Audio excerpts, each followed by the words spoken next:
1 Chroniques, chapitre 11. Tout Israël se rassembla vers David à Hébron en disant : Nous sommes faits des mêmes os et de la même chair que toi. Auparavant déjà, même lorsque Saül était roi, c'était toi qui faisais partir Israël en campagne et qui l'en faisais revenir. L'Éternel, ton Dieu, t'a dit : C'est toi qui prendras soin de mon peuple, Israël, et qui deviendras son chef.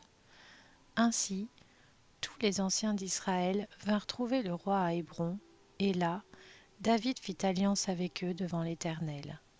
Ils consacrèrent par onction David comme roi sur Israël, conformément à la parole de l'Éternel transmise par Samuel. David marcha avec tout Israël sur Jérusalem, c'est-à-dire Jébus. Là se trouvaient les Jébusiens, qui habitaient le pays. Les habitants de Jébus dirent à David : Tu n'entreras pas ici. David s'empara néanmoins de la forteresse de Sion, c'est-à-dire la ville de David. David avait dit : Le premier qui battra les Jébusiens deviendra un chef et un prince. Joab, fils de Tseruja, fut le premier à monter à l'attaque et il devint un chef. David s'installa dans la forteresse, c'est pourquoi on l'a appelée ville de David. Il fit des constructions tout autour de la ville, à partir de la terrasse de Millo et tout autour, tandis que Joab réparait le reste de la ville. David devenait de plus en plus puissant et l'Éternel, le Maître de l'univers, était avec lui. Voici les chefs des vaillants hommes qui étaient au service de David et qui, avec tout Israël, le soutinrent dans son accession à la royauté pour qu'il règne conformément à la parole de l'Éternel au sujet d'Israël. Voici la liste des vaillants hommes qui étaient au service de David. Jashobéam, fils de Hakmoni, était le chef des officiers. Il brandit sa lance sur 300 hommes qu'il tua en une seule fois. Après lui figurait Éléazar, fils de Dodo, l'Akoshite. Il était l'un des 3 guerriers. C'est lui qui était avec David à Pas-Damim lorsque les Philistins s'y étaient rassemblés pour le combat. Il y avait là une parcelle de terre couverte d'orge et le peuple avait pris la fuite devant les Philistins. Ces 3 guerriers se postèrent au milieu du champ et le protégèrent. Ils battirent les Philistins et l'Éternel accorda une grande délivrance. 3 des 30 chefs descendirent vers David sur le rocher, dans la grotte d'Adulam, lorsque le camp des Philistins était dressé dans la vallée des Réphaïm. David était alors dans la forteresse, et il y avait une garnison de Philistins à Bethléem. Pris d'un soudain désir, David demanda : Qui me fera boire de l'eau de la citerne qui se trouve à la porte de Bethléem ?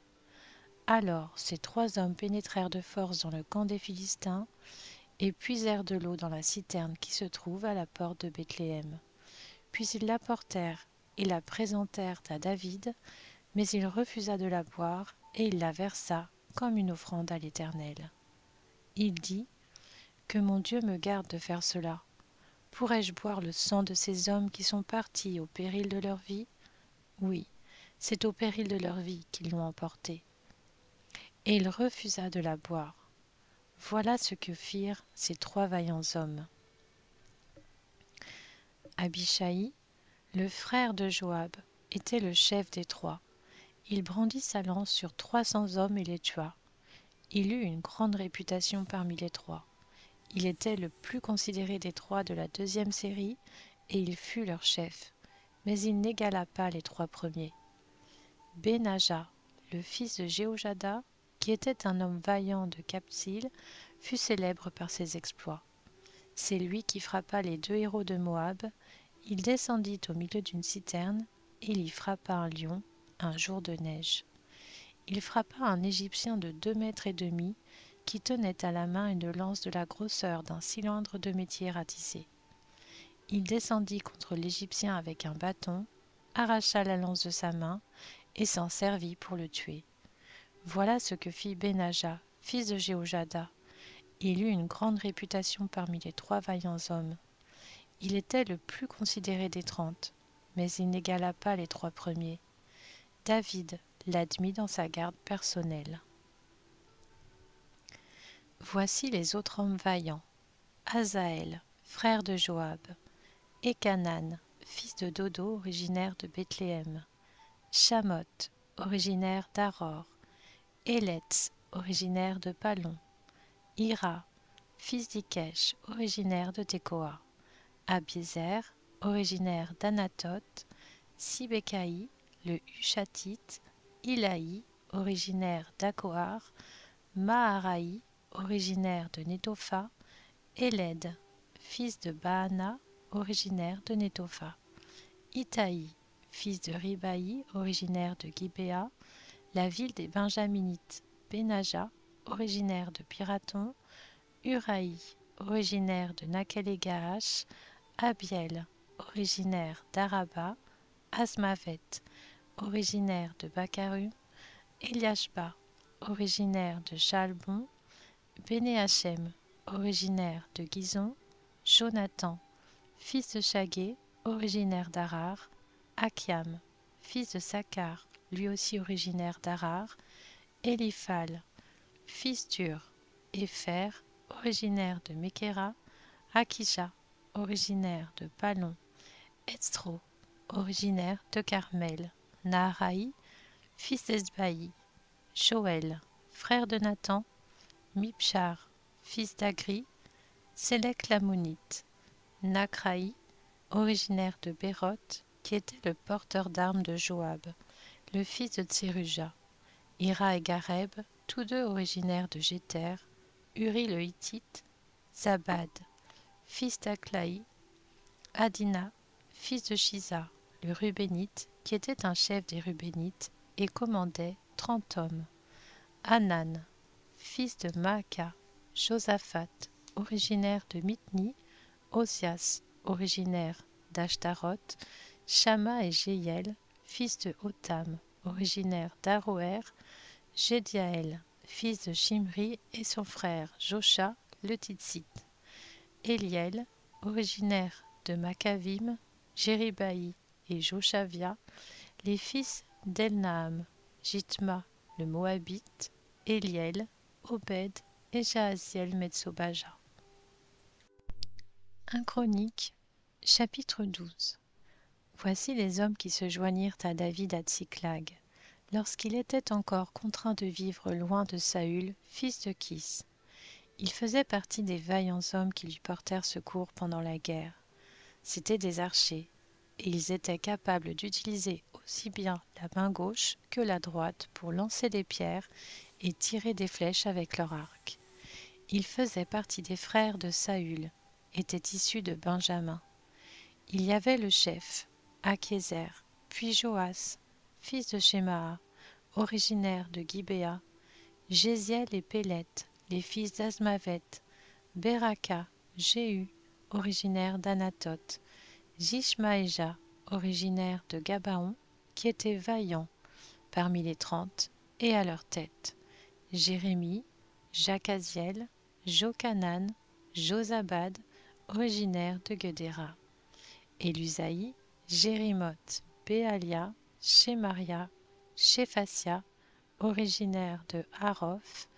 Elkana, Jishija, Azaril, Joézer et Jashobéam, les Coréites.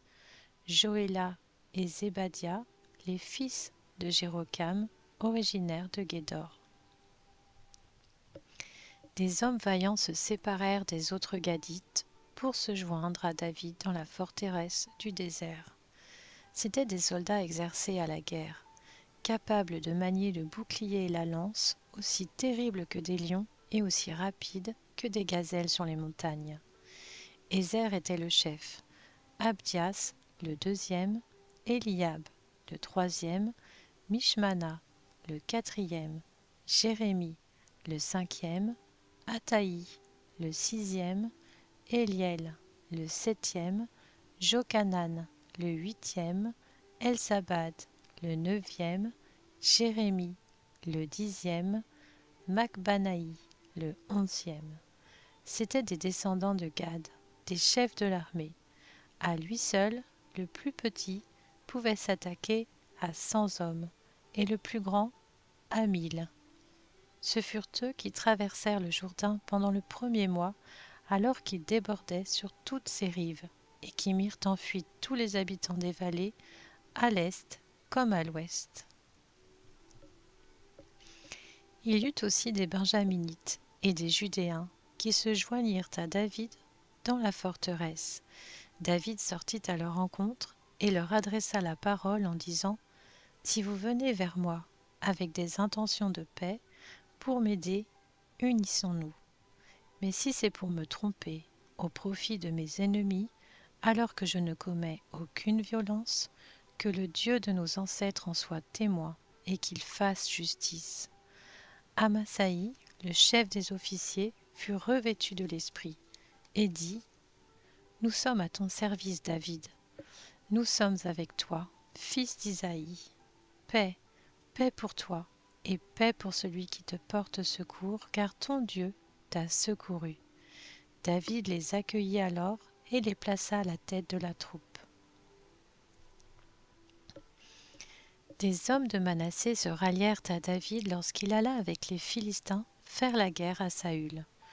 Toutefois, ils ne purent pas aider les Philistins, car après avoir tenu conseil, leurs princes renvoyèrent David en disant : « Il se ralliera à son maître Saül en lui apportant nos têtes. » Voici les Manassites qui se rallièrent à David quand il retourna à Tsiklag : Adnak, Josabad, Jedaïel, Mikaël, Josabad, Élihu et Tsiltaï. C'étaient des chefs de milliers de Manassé. Ils prêtèrent secours à David à la tête de la troupe. En effet, ils étaient tous de vaillants hommes et ils furent chefs dans son armée. Chaque jour, de nouveaux renforts se joignaient à David, jusqu'à former une grande armée, aussi grande que l'armée de Dieu. Voici le nombre d'hommes équipés pour la guerre qui se joignirent à David à Hébron, afin de lui transférer la royauté de Saül, conformément à l'ordre de l'Éternel. Judéens, 6800 hommes armés du bouclier et de la lance, équipés pour la guerre. Des Siméonites, 7100 hommes vaillants à la guerre. Des Lévites, 4600 ainsi que Jéhojada, prince de la famille d'Aaron, avec 3700 hommes, et Tsadok, un homme vaillant malgré sa jeunesse, avec 22 chefs de la famille de son père. Des Benjaminites, des frères de Saül, 3000. Jusqu'alors, la plus grande partie d'entre eux étaient restés fidèles à la famille de Saül. Des Éphraïmites, 20 800 hommes vaillants de grande réputation, répartis en fonction de leur famille. De la demi-tribu de Manassé, 18 000, qui furent nommément désignés pour aller proclamer David roi. Des Issacharites, 200 chefs et tous leurs frères, placés sous leurs ordres. Ils étaient capables de discerner les temps pour savoir ce que devait faire Israël. De Zabulon, 50 000 hommes aptes au service, capables de manier toutes les armes de guerre au combat et prêts à s'engager d'un cœur sans partage. De Nephtali, 1000 chefs avec 37 000 hommes unis de boucliers et de la lance. Des Danites, 28 600 hommes prêts à combattre. D'Azer, 40 000 hommes aptes au service et prêts à combattre. De l'autre côté du Jourdain, des tribus de Ruben et de Gad ainsi que de la demi-tribu de Manassé, 120 000 hommes munis de toutes les armes de guerre. Tous ces hommes de guerre prêts à se ranger en ordre de bataille arrivèrent à Hébron avec un cœur sans réserve pour proclamer David roi sur tout Israël. Tout le reste d'Israël était aussi unanime pour faire régner David. Ils restèrent là 3 jours avec David, mangeant et buvant, car leurs frères leur avaient préparé des vivres. Que ce soit du voisinage ou jusqu'à Issachar, Zabulon et Nephtali, on apportait de la nourriture sur des ânes, sur des chameaux, sur des mulets et sur des bœufs, des plats à base de farine, des gâteaux aux figues sèches et aux raisins secs, du vin, de l'huile, des bœufs et des brebis en abondance, car Israël était dans la joie.